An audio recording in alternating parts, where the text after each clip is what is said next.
जय हिंद साथियों, RPF LDC exam के एग्जाम सीरीज में आप सभी लोगों का बहुत बहुत स्वागत है।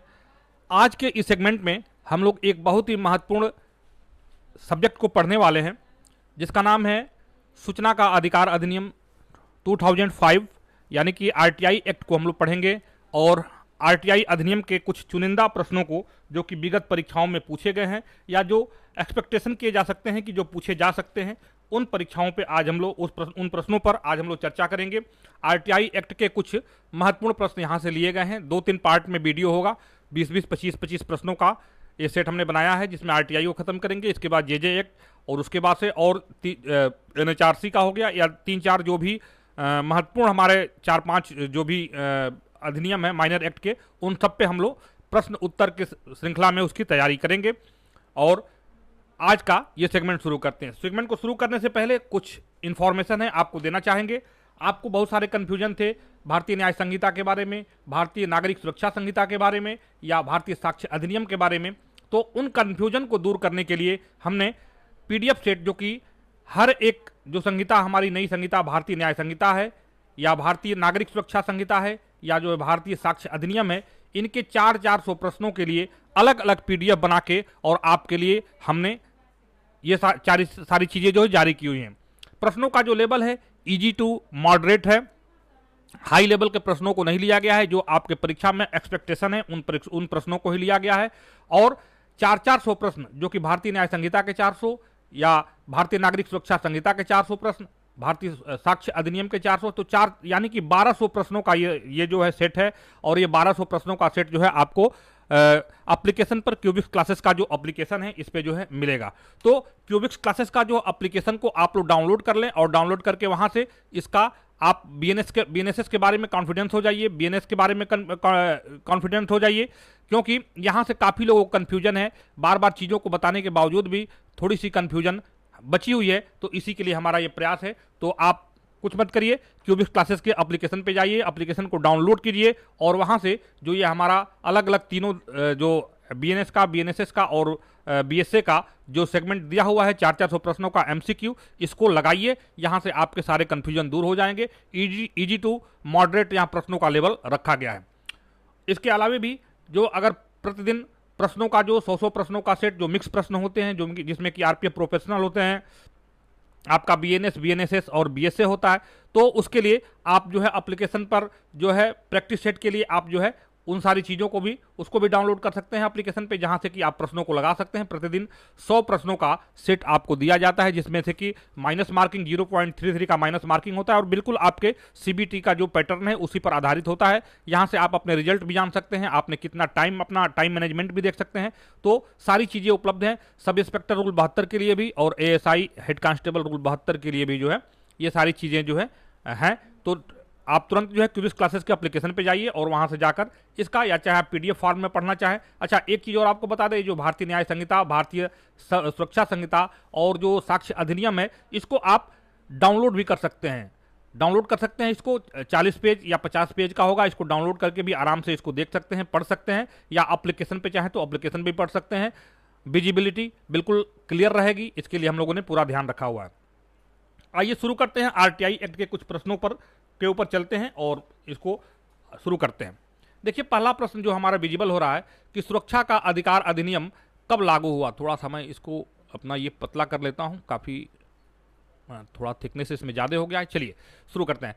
तो सूचना का अधिकार अधिनियम कब लागू हुआ, इसके बारे में पहला प्रश्न पूछा जाए। मैं पहले ही बताया हूं, प्रश्न जो भी लिया जाता है वो प्रश्न आपके परीक्षा को ध्यान में रखते हुए लिया जाता है, ताकि कुछ इस तरह का प्रश्न न रहे जो कि आप जहां से कि आपको कंफ्यूजन की स्थिति पैदा हो। फिर भी अगर कोई सुझाव हो तो आप सुझाव जो है कमेंट बॉक्स में दे सकते हैं, या जो एप्लीकेशन पे भी आप अपने सुझाव दे सकते हैं। तो आपके हर एक सुझाव और आपका हर एक जो है सुझाव है वो हमारे लिए बहुत ही महत्वपूर्ण है। तो सूचना का अधिकार अधिनियम कब लागू हुआ, ऑप्शन दिया हुआ है 12 अक्टूबर 2005, 12 नवंबर 2005, 12 दिसंबर 2005 और 13 अक्टूबर 2005।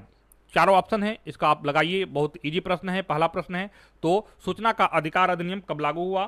तो आरटीआई एक्ट जो है यह 15 जून 2005 को यह अधिनियमित होता है। 15 जून 2005, 15 जून 2005 को यह अधिनियमित होता है। ये इनेक्टमेंट इसका होता है 2005 को, और इसका जो है 12 अक्टूबर 2005 से यह संपूर्ण भारत में लागू हो जाता है। 12 अक्टूबर 2005 से यह संपूर्ण भारत में लागू हो जाता है। तो इस प्रश्न का सही ऑप्शन हो जाएगा 12 अक्टूबर 2005। ये ऑप्शन नंबर 1 इसका सही ऑप्शन हो जाएगा।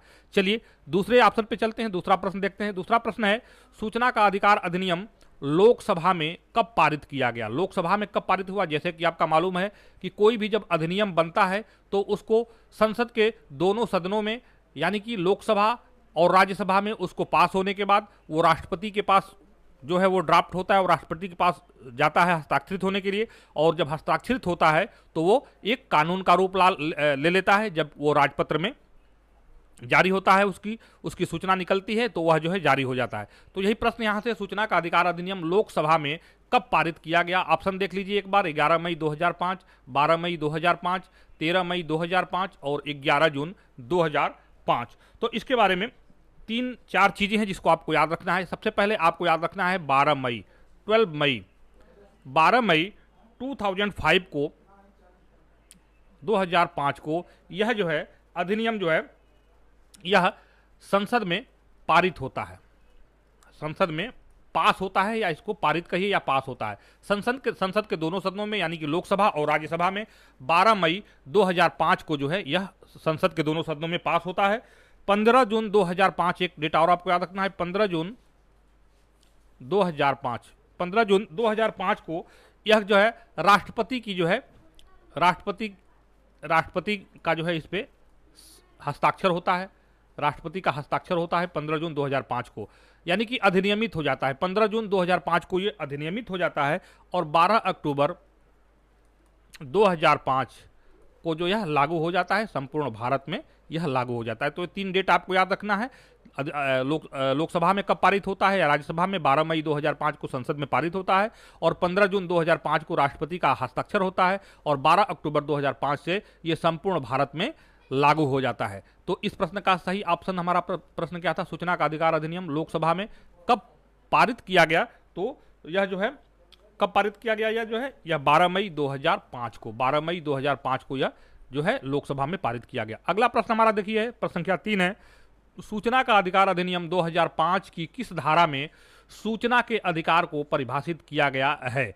तो जो हमारा सेक्शन 2 है, जो सूचना का अधिकार आरटीआई एक्ट का सेक्शन 2 है, बहुत ही महत्वपूर्ण है। सेक्शन 2 से प्रश्न बनते हैं हमारे इन जो हमारे जिस परीक्षा के लिए हम लोग तैयारी करें, यहाँ से प्रश्न बनते हैं, तो इसको ध्यान रखना बहुत जरूरी है। आइए देखते हैं कुछ महत्वपूर्ण इसके डेफिनेशन से, इसको देखते हैं बहुत डिटेल में। अगर आपको देखना है तो प्रैक्टिस सेट में जो है पूरे अधिनियम, जो भी या तो माइनर एक्ट के हो चाहे वो आरपीएफ प्रोफेशनल के हो, सभी प्रश्नों को हम लोग कवर करते हुए चल रहे हैं, प्रैक्टिस सेट करते हुए चलते हैं और कोशिश करते हैं कि हर एक अध्याय से, हर एक चैप्टर से उन महत्वपूर्ण प्रश्नों को आपके सम्मुख लाया जाए जो परीक्षा में बन सकते हैं। और परीक्षा और जो प्रश्न बनाए जाते हैं, प्रश्न जो है आपको जो है बहुविकल्पी टाइप के प्रश्नों को इस तरह से हम लोग डिजाइन करते हैं कि ताकि उस पर आपका मैक्सिमम चीज़ों की जानकारी हो सके।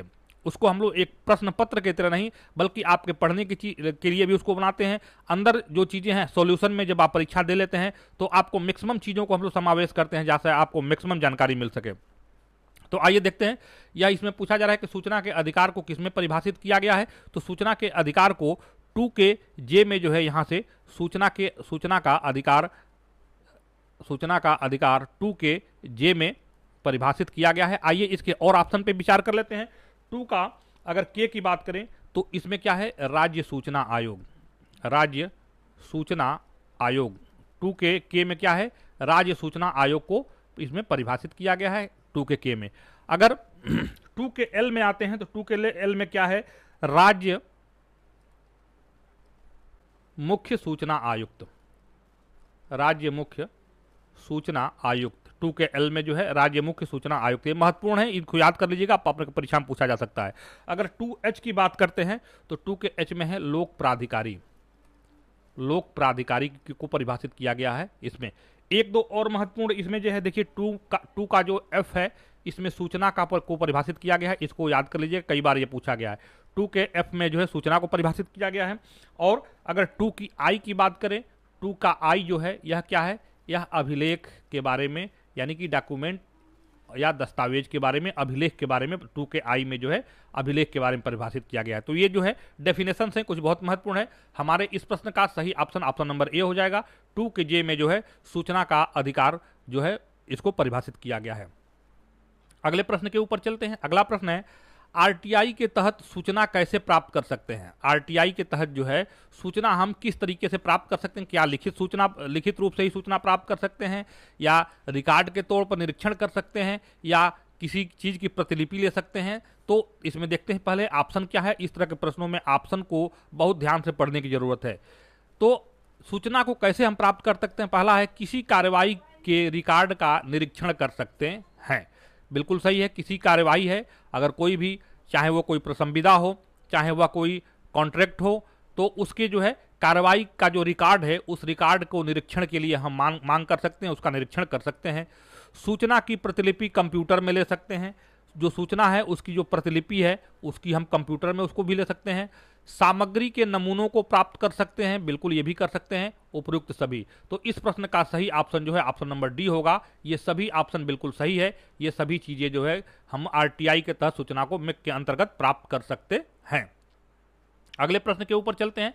अगला प्रश्न है, इनमें से कौन सूचना दिए जाने से मना करने का अधिकार है। जैसे कि धारा 8 में जो है, धारा 8 में जो है ये दिया चीजें, धारा 8 में जो है ये इसके बारे में दिया गया है कि जो है सूचना के प्रकट किए जाने से छूट के मामले में दिया गया कि सूचना को प्रकट करने से किन किन मामलों में छूट मिलता है। तो वही प्रश्न यहाँ से है, धारा 8 से संबंधित ही है कि इनमें से कौन सूचना दिए जाने से मना किया जा सकता है।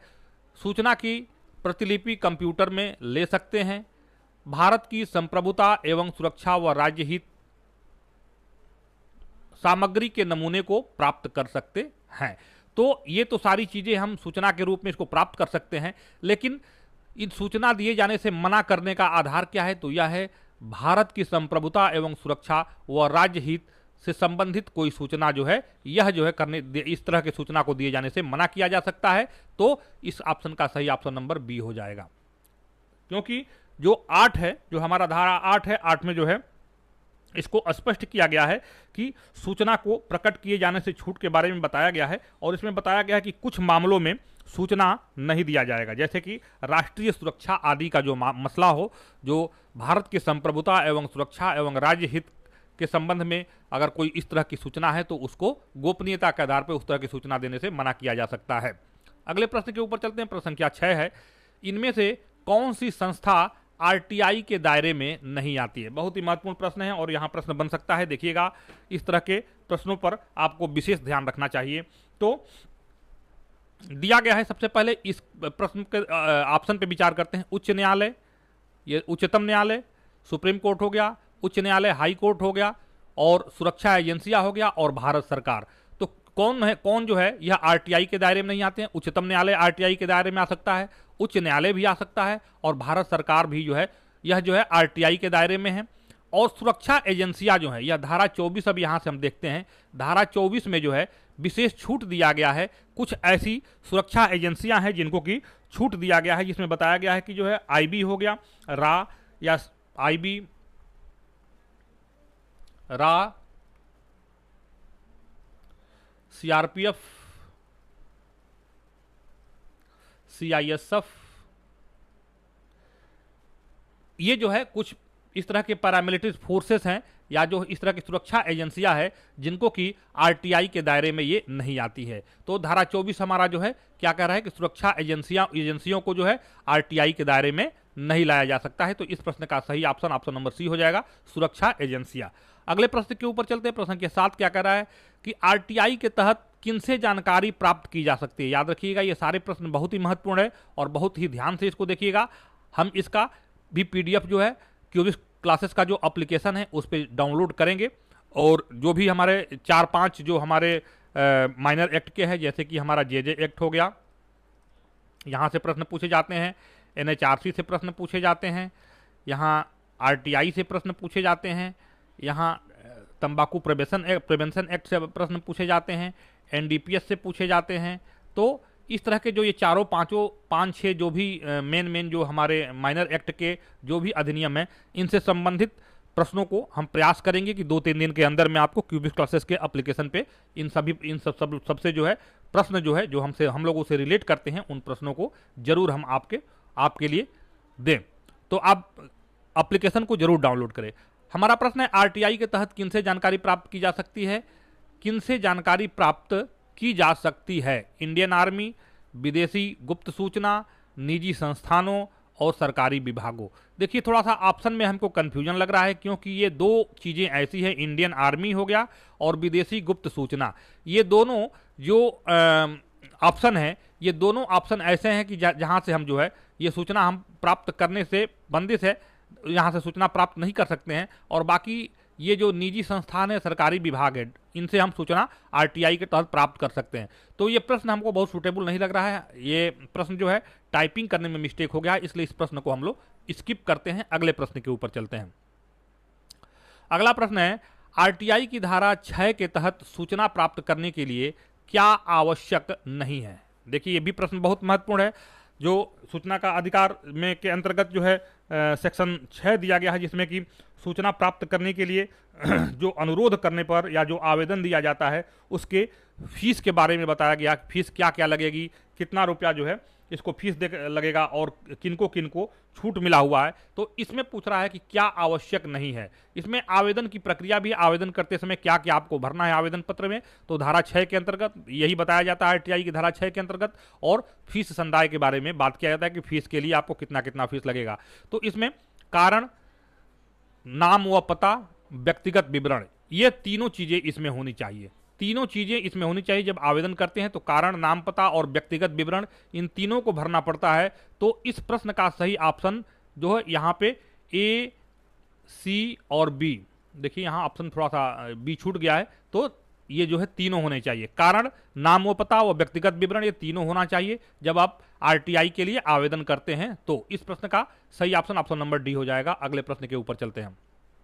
अगला प्रश्न हमारा है, प्रश्न संख्या 9 है, धारा 8 के तहत किस आधार पर सूचना देने से मना किया जा सकता है? 8 में क्या है कि 8 के अंतर्गत जो है सूचना से देने से मना किया जा सकता है, या सूचना के प्रकटीकरण से छूट इत्यादि के बारे में दिया गया है। कुछ विशेष मामलों में क्या क्या है? विदेशी सरकार से विश्वास में प्राप्त जानकारी, यह जो आरटीआई के अंतर्गत नहीं मांगी जा सकती है, बिल्कुल सही है।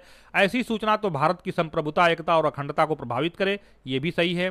ऐसी सूचना जिसे किसी व्यक्ति के जीवन को खतरे में पड़े, तो यह जो है तीनों ऑप्शन जो है यह उपयुक्त सभी सही होगा। इसमें बताया जा रहा है कि कौन 8 के तहत किस आधार पर सूचना देने से मना किया जा सकता है, तो इसको इंपॉर्टेंट में लगाइएगा, यहां से प्रश्न आपके बन सकते हैं। धारा 8 के तहत जो है ये तीनों कंडीशन अप्लाई होते हैं कि यहां से जो है आप जो है यहां सूचना देने से मना किया जा सकता है। देखिए एक कोई पार्टिकुलर ये सारे प्रश्न बनाए हुए हैं, लेकिन आपको इस तरह के प्रश्नों पे प्रैक्टिस करना चाहिए। अभी जो बीएनएस का जो हमने लोड किया है, इस पे भी प्रैक्टिस बेसी सारी चीजें हैं। तो प्रश्न को किस तरीके से पूछा जा सकता है, ये ऐसा नहीं है कि ये प्रश्न कहीं लिखे गए हैं और उनको उठाकर सेम टू सेम वैसे ही पूछ दिया जाएगा। प्रश्न आपको समझ में आना चाहिए, तो इसलिए इसकी प्रैक्टिस जरूर इस तरह के प्रश्नों पर करिए। तो ये तीनों कंडीशन में जो है सूचना देने से मना किया जा सकता है धारा 8 के अंतर्गत। तो इस प्रश्न का सही ऑप्शन नंबर डी हो जाएगा। अगला प्रश्न देखते हैं, प्रश्न संख्या 10 क्या कह रहा है। क्वेश्चन नंबर 10 कह रहा है कि देखिए आईटीआई हो गया, आईटीआई नहीं आरटीआई होगा यहाँ पे। RTI right to information act 2005 के संबंध में कौन सा कथन सही है? देखिए यह संपूर्ण भारत पे लागू है, आरटीआई केवल भारतीय के नागरिकों के लिए उपलब्ध है, ए और बी दोनों। तो इस प्रश्न का सही ऑप्शन नंबर सी हो जाएगा, ए और बी दोनों होगा। जो आरटीआई एक्ट है यह संपूर्ण भारत पे लागू है और यह जो है संपूर्ण भारतीय नागरिकों के लिए उपलब्ध है। अगले प्रश्न के ऊपर चलते हैं। अगला प्रश्न है, आरटीआई के तहत केंद्रीय सूचना आयोग का गठन किस धारा के तहत होता है? देखिए दो चीजें होती है, एक होता है राज्य सूचना आयोग, राज्य सूचना आयोग होता है, और एक दूसरा होता है केंद्रीय सूचना आयोग। केंद्रीय सूचना आयोग, ये दोनों दो आयोग होते हैं। तो केंद्रीय सूचना आयोग का जो है गठन धारा 12 के अंतर्गत होता है और यह जो है अध्याय 3 के अंतर्गत दिया गया है। वहीं अगर धारा 15 पे आते हैं तो यह इसमें धारा 15 में जो है राज्य सूचना आयोग राज्य सूचना आयोग का गठन, राज्य सूचना आयोग का गठन धारा 15 के अंतर्गत जो है राज्य सूचना आयोग का जो है गठन धारा 15 के अंतर्गत दिया गया है। और अगर धारा 13 में आते हैं तो धारा 13 अगर देखते हैं, धारा 13 में क्या दिया है कि सूचना आयुक्तों की पदावधि की, जो सूचना आयुक्त होंगे उनकी पदावधि क्या होगी, वो कितने समय के लिए अपने पद पे होंगे, इसके बारे में बताया गया है। तो इसमें कुछ जानकारी ले लेते हैं। इनकी जो है 5 वर्ष या 65 वर्ष की आयु से अधिक नहीं होनी चाहिए। जो है इनकी जो है पदावधि कितने साल के लिए इनको नियुक्ति होती है, 5 वर्ष के लिए होती है। 5 वर्ष के लिए जो है इनको नियुक्त किया जाता है। और एज कितना होना चाहिए, 65 वर्ष से अधिक नहीं होना चाहिए। 65 वर्ष से अधिक इनका एज नहीं होना चाहिए। राष्ट्रपति द्वारा या उनके द्वारा निमित्त किसी अन्य व्यक्ति के द्वारा शपथ ग्रहण व राष्ट्रपति को ही त्याग पत्र सौंपा जाएगा तथा पुनर्नियुक्ति इनकी नहीं होती है। तो या तो राष्ट्रपति के द्वारा, केंद्र में है तो राष्ट्रपति के द्वारा इनकी नियुक्ति की जाती है। अगर राज्य सूचना आयोग है तो इनके आयुक्त की जो है नियुक्ति जो है राज्यपाल के द्वारा किया जाता है। तो यहाँ से ये 3-4 चीजें हैं, इसको याद रखना है। जो है केंद्रीय सूचना आयोग जो है अध्याय 3 के अंतर्गत धारा 12 में जो है केंद्रीय सूचना आयोग का गठन होता है। और धारा 15 में जो है राज्य सूचना आयोग का गठन होता है धारा 15 में। और धारा 13 जो है, या धारा 13 हमारी बताती है इनकी पदावधि क्या होगी। और इन ये तो 5 साल जो है 5 वर्ष जो है के लिए इनको पद स्थापित किया जाता है 5 वर्ष के लिए। और 65 वर्ष तक की उम्र तक जो है यह इनको जो है रखा जा सकता है। अगर 14 की बात करते हैं तो 14 में दे दिया है कि पद से हटाने का प्रावधान। धारा 14 में क्या दे दिया है, पद से हटाने का प्रावधान, जिसमें बताया गया है कि जो है सूचना आयुक्त या मुख्य सूचना आयुक्त को पद से किस तरीके से हटाया जा सकता है, तो इसके बारे में दिया गया है। चलिए अगले प्रश्न के ऊपर चलते हैं। अगला प्रश्न है, प्रश्न संख्या 12 है, आरटीआई के किस धारा में सूचना आयोग की शक्ति और कार्यों पर चर्चा किया गया है। बहुत ही महत्वपूर्ण प्रश्न ये भी है। तो जो आरटीआई है उसकी शक्तियां और कृत्य, जो कोई भी आयोग होता है तो उसकी कुछ पावर होते हैं, तो उसकी शक्तियां और उसके कौन कौन से कृत्य होते हैं, इसकी यह किसमें बताया गया है, यह बताया गया है आरटीआई एक्ट के धारा 18 में बताया गया है कि शक्तियां और कृत्य क्या क्या होंगे। तो इसके अंतर्गत क्या होगा, इनको सीपीसी की शक्तियां प्राप्त होंगी, सीपीसी की शक्तियां इनको प्राप्त होगी, ये जो आयोग है इसको। और इसको सम्मन ये जारी कर सकता है, सम्मन भेजने की शक्ति हो सकती है, सम्मन करने की शक्ति, सम्मन करने की शक्ति, इसके बारे में भी बताया गया है। तो इस प्रश्न का सही ऑप्शन ऑप्शन नंबर डी हो जाएगा। धारा 18 में जो है सूचना आयोग की शक्ति और कार्यों की चर्चा की गई है। अगले प्रश्न के ऊपर आते हैं। प्रश्न संख्या 13 कह रहा है, यदि कोई अधिकारी समय पर सूचना नहीं देता है तो उस व्यक्ति पर जुर्माने का प्रावधान किस धारा में दिया गया है। बहुत ही महत्वपूर्ण प्रश्न है, कई बार इसको प्रश्न ये पूछा गया है, वेरी इंपॉर्टेंट प्रश्न है। इसके बारे में कुछ और चीजों को भी हम लोग जानकारी करते हैं। तो सबसे पहले देखिए धारा 20 के अंतर्गत, इसका सही ऑप्शन ऑप्शन नंबर 20 हो गया। धारा 20 के अंतर्गत जो है यह जो है बताया गया है कि धारा 7 का जो सब क्लॉज 1 है, तो इसके अधीन जो है कोई भी अधिकारी सूचना नहीं देने पर, अगर सूचना नहीं देता है या गलत सूचना देता है, मिथ्या सूचना देता है या सूचना देने से मना करता है, तो उसको 250 रुपये प्रतिदिन के हिसाब से जो है आयोग के द्वारा जुर्माना उस अधिकारी को, उस प्राधिकारी पर लगाया जा सकता है, जो कि 25,000 तक का हो सकता है। अधिकतम 25,000 तक का जुर्माना हो सकता है, 25,000 से अधिक का नहीं होगा। और प्रतिदिन के हिसाब से जितना विलंब से दिया जाएगा सूचना, या जुर्माना देने से मना किया जाता है, या मिथ्या सूचना दिया जाता है, तो 250 रुपये प्रतिदिन के हिसाब से जुर्माना लगाया जा सकता है, आर्थिक जुर्माना, और जो कि 25,000 तक का भी हो सकता है। दूसरी चीज है कि अनुशासनिक कार्रवाई भी अमल में लाई जाएगी। अनुशासनिक कार्रवाई जो है डिपार्टमेंटल, वो भी जो है लाई जाएगी। तो यह धारा 20 के अंतर्गत बताया गया है। तो इस प्रश्न का सही ऑप्शन ऑप्शन नंबर 20 होगा। अगले प्रश्न के ऊपर चलते हैं। अगला प्रश्न है, आरटीआई की धारा 19 किससे संबंधित है। धारा 19 जो है किससे संबंधित है, इसके बारे में बताया जाता है। तो जैसे कि ये धारा जो 19 है, यह किससे संबंधित है, अपील से संबंधित है। धारा 19 के अंतर्गत जो है अपील किया जाता है, तो इससे संबंधित है। तो इसके बारे में क्या है कि समय से सूचना न मिलने पर 30 दिनों के अंदर सीनियर रैंक के अधिकारी को जो है अपील किया जाएगा। देखिए जैसे जो भी एक सर्कल बना हुआ है, तो जिस अधिकारी के पास आपने अपील किया है, तो अगर अपील पे सुनवाई नहीं होती है, सूचना देने से नहीं मिलता है, तो इसके ऊपर वाले अप रैंक को जो है अप रैंक के पास जो है प्रथम अपील जो है द्वितीय अपीली अधिकारी के पास जो है या अप रैंक के पास जो है अपील किया जाएगा। हाँ, और यदि कारण है तो 30 दिनों के बाद भी अपील किया जा सकता है ऊपर वाले रैंक को। और अगर वहां से भी निस्तारण नहीं मिलता है तो 90 दिनों के भीतर सबसे पहले 30 दिनों में आप प्रथम अपील करेंगे और 90 दिनों के भीतर जो है यह 90 दिनों के भीतर केंद्रीय सूचना या राज्य सूचना आयोग को अपील किया जाएगा। 90 दिनों के भीतर अगर केंद्रीय सूचना आयोग या राज्य सूचना आयोग को 90 दिन, तो यहां से 2 प्रश्न बनते हैं, बहुत ही महत्वपूर्ण है। इसको जो है आरटीआई के अंतर्गत जो अपील जो है कितने दिनों के अंदर में किया जा सकता है, तो 30 दिनों के अंदर में प्रथम अधिकारी के पास, अपीली अधिकारी के पास, और अगर कारण है तो 30 दिनों के बाद भी अपील किया जा सकता है, अगर उसके लिए पर्याप्त कारण है तो। और 90 दिनों के भीतर जो है केंद्रीय सूचना आयोग या राज्य सूचना आयोग को जो है अपील किया जाएगा। तो इस प्रश्न का सही ऑप्शन जो है ऑप्शन नंबर ए हो गया, यानी कि अपील से धारा 19 के अंतर्गत जो है अपील के बारे में बताया गया है। अगला प्रश्न है, प्रश्न संख्या 15 है, प्रथम अपील का निस्तारण अधिकतम कितने दिनों के भीतर किया जाएगा? तो यही प्रश्न है, 30 दिनों के भीतर जो है 30 दिनों के भीतर जो है प्रथम अपील का निस्तारण 30 दिनों के भीतर किया जाएगा। अगला प्रश्न है, राज्य के मुख्य सूचना आयुक्त की नियुक्ति किसके द्वारा किया जाता है? अभी हम लोगों ने इसके बारे में चर्चा किया, तो राज्यपाल के द्वारा जो है यह जो है किया जाता है। धारा 15 के अंतर्गत ये चीजों को बताया गया है। धारा 15 में क्या बताया है? धारा 15 आरटीआई के अंतर्गत यह बताया गया है कि राज्य सूचना आयोग का गठन राज्य सूचना आयोग का गठन जो है कि इसके बारे में बताया गया है कि राज्य के मुख्य सूचना आयुक्त का नियुक्ति जो है राज्यपाल के द्वारा किया जाएगा। तो यह जो है मुख्य सूचना आयुक्त हैं, राज्य के मुख्य सूचना आयुक्त, तो इनका जो धारा 15 के अंतर्गत बताया है कि जो है राज्यपाल के द्वारा जो है इनकी नियुक्ति किया जाएगा। अगले प्रश्न के ऊपर चलते हैं। अगला प्रश्न है, प्रश्न संख्या 17 है, आरटीआई दायर करने का माध्यम कौन सा है? बहुत ही इजी प्रश्न है, ये प्रैक्टिस वाले प्रश्न है, इसको देख लीजिए।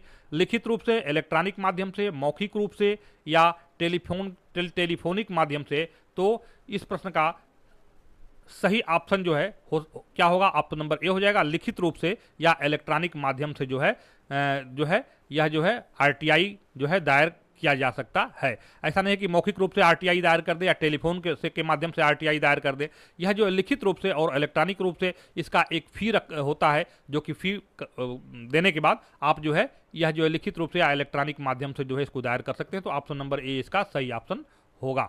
चलिए अगले प्रश्न के ऊपर चलते हैं। कोई व्यक्ति सूचना प्राप्त करने के लिए किस भाषा का प्रयोग कर सकता है?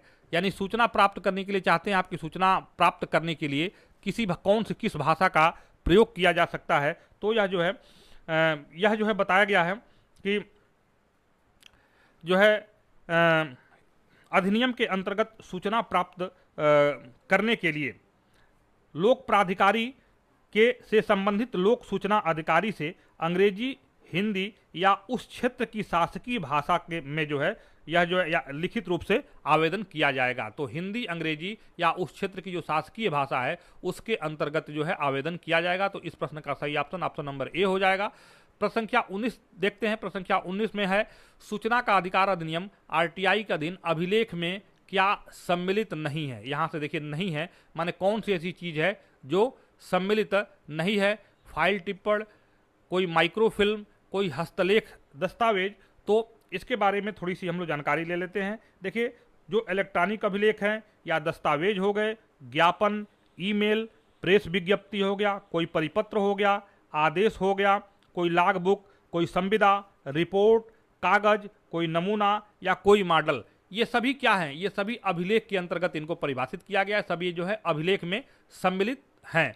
तो यहाँ से ये जो फाइल टिप्पण हो गया, माइक्रोफिल्म हो गया, हस्तलेख या दस्तावेज हो गया, तो ये सभी जो है क्या अभिलेख के अंतर्गत सम्मिलित है। अब यहाँ ऑप्शन दिया हुआ है, देखिए यहाँ थोड़ा सम्मिलित नहीं है, पूछ रहा कि कौन सा इसमें सम्मिलित नहीं है। तो इसका ये ऑप्शन सही हो जाएगा, इनमें से कोई नहीं। यानी कि ये जब सभी सम्मिलित हैं, ये तीनों ऑप्शन सम्मिलित हैं, तो इनमें से कोई नहीं है, क्या हो जाएगा? यह जो है सही ऑप्शन हो जाएगा, क्योंकि यहाँ पे निगेटिव जो है प्रश्न में पूछा जा रहा है। तो इस तरह के प्रश्न भी पूछे जाते हैं, तो जानते हुए भी यहाँ से प्रश्न गलत हो जाते हैं, इसलिए इस तरह के प्रश्नों पर भी आप अपनी प्रैक्टिस जरूर करें। अगला प्रश्न है, अब हम 20 तक की प्रश्न को लेंगे, आगे अगले सेगमेंट में प्रश्न को लिया जाएगा क्योंकि टाइमिंग ज़्यादा हो गया। तो सूचना प्राप्त करने के लिए CD DBD के लिए कितने रुपए की राशि जमा करनी पड़ती है? CD या DBD के लिए कितने रुपए की राशि जमा करनी पड़ती है? तो इसमें धारा 6 को आप देखिएगा। धारा 6 में जो है संविदा के बारे में बताया, प्रसंविदा फीस प्रसंविदा के बारे में बताया गया है कि फी कितनी होगी। तो इसमें बताया गया है कि फोटोकॉपी के लिए, अगर फोटोकॉपी अगर लेते हैं तो फोटोकॉपी के प्रति कॉपी के लिए जो है 2 रुपये का आपको पेमेंट करना पड़ेगा, 2 रुपये का पेमेंट करना पड़ता है। अगर कोई फ्लॉपी या DVD लेते हैं, फ्लॉपी या DVD लेते हैं तो 50 रुपये प्रति फ्लॉपी, 50 रुपये प्रति फ्लॉपी का भुगतान करना पड़ता है। यह जो है सूचना प्राप्त करने के लिए आपको जो है ये जो है 50 रुपये। तो इस प्रश्न का सही ऑप्शन नंबर बी हो जाएगा। फ्लॉपी या DVD के लिए आपको कितना, CD या DVD के लिए कितना, 50 रुपये का जो है यह जो है भुगतान करना पड़ता है। तो आज के इस सेगमेंट में बस इतना ही। आगे हमारे पास और भी सारे प्रश्न हैं जिसको कि अगले सेगमेंट में हम आपको देंगे, और अगर आप लोग कमेंट करेंगे तो इसका जो PDF है वो भी जरूर हम लोड करेंगे। और बाकी आपको बताया कि एक मिक्स PDF भी आपको जल्दी ही मिलेगी। और इस चैनल पे आपको वीडियो माध्यम से हो गया, चाहे PDF के माध्यम से, हर वो यथासंभव चीज़ें हम लोग आपको देने का प्रयास कर रहे हैं जो आपके परीक्षा के लिए महत्वपूर्ण है। आप देख सकते हैं कि यहाँ से 40 सेट जो है 40 सेटों का जो सेट का जो है प्रतिदिन जो है 100 जो है सेट जो है आपको मिल रहे हैं सब इंस्पेक्टर रूल 72 के अंतर्गत जो परीक्षा होनी है उसके लिए। और जो है ASI या हेड कांस्टेबल के लिए हमने जो है ये भी यहाँ से भी प्रतिदिन आपको सेट मिल रहे हैं। इसके अलावा PDF जो है BNS BNSS और BSA का अभी फिलहाल हिंदी माध्यम में आप लोगों के लिए अपलोड कर दिया गया है, और जल्दी ही इंग्लिश में भी आपको पूरी भारतीय साक्ष्य अधिनियम और भारतीय न्याय संहिता और भारतीय नागरिक सुरक्षा संहिता, इन तीनों को अंग्रेजी में भी अपलोड कर दिया जाएगा, क्योंकि काफ़ी डिमांड है जो भी हमारे बल सदस्य हैं। तो आप लोग एप्लीकेशन को जरूर डाउनलोड करिए और डाउनलोड करके और इसका लाभ उठाइए। और भी सारी चीज़ें आपको वहाँ से मिलेगी। आपके परीक्षा के आते आते एक जो है मास्टर वीडियो भी हम प्रयास कर रहे हैं जिसमें सभी प्रश्न हो, और 300-400 प्रश्नों का सेट वो भी देने का कोशिश कर रहे हैं अगर समय बचता है तो आज के लिए बस इतना ही। मिलते हैं अगले वीडियो में। आप अपना सहयोग बनाए रखें, चैनल को सपोर्ट करिए, लाइक कीजिए, शेयर कीजिए, और जो है इसको लोगों में शेयर भी कीजिए ताकि जो है यह लोगों तक पहुंचे। तो आज के लिए बस इतना ही। मिलते हैं अगले वीडियो में, तब तक के लिए जय हिंद।